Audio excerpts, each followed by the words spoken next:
बिस्मिल्लाहिर्रहमानिर्रहीम। मैं हूँ अफान और आप देख रहे हैं बच्चों की उर्दू। अस्सलाम वालेकुम वरहमतुल्लाह। आज हम सीखेंगे उर्दू में फलों के नाम। किनो, केला,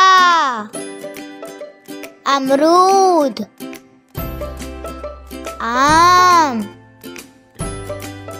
सेब, नारियल, शहतूत, खजूर, नाशपाती, संतरा, जामुन, सफरजल, चेरी, कीवी, पपीता, इंजीर, नीला बेर, लीची,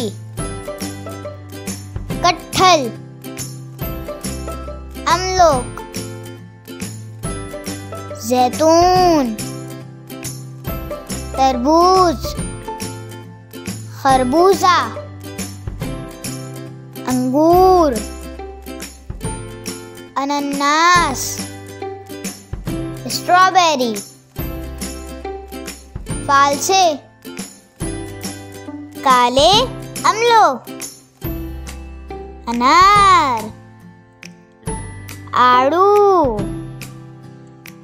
मिठा, आलूचे, माल्टा, चीकू, रसभरी, शरीफा, मगर नाशपाती, सितारा फल, बेर, गर्मा। अब सुनते हैं आज की अच्छी बात। फल हमारी सेहत के लिए बहुत ज़रूरी है। हमेशा अच्छी तरह धोकर खाएं और अपने रब के खूब शुक्रगुजार हों कि इतने लजीज फल हमें अता फरमाए। मेरे साथ बोले अल्हम्दुलिल्लाह। वीडियो अच्छी लगे तो लाइक और शेयर करें, हमारे चैनल सब्सक्राइब करें और बेल आइकन ज़रूर क्लिक करें। शुक्रिया।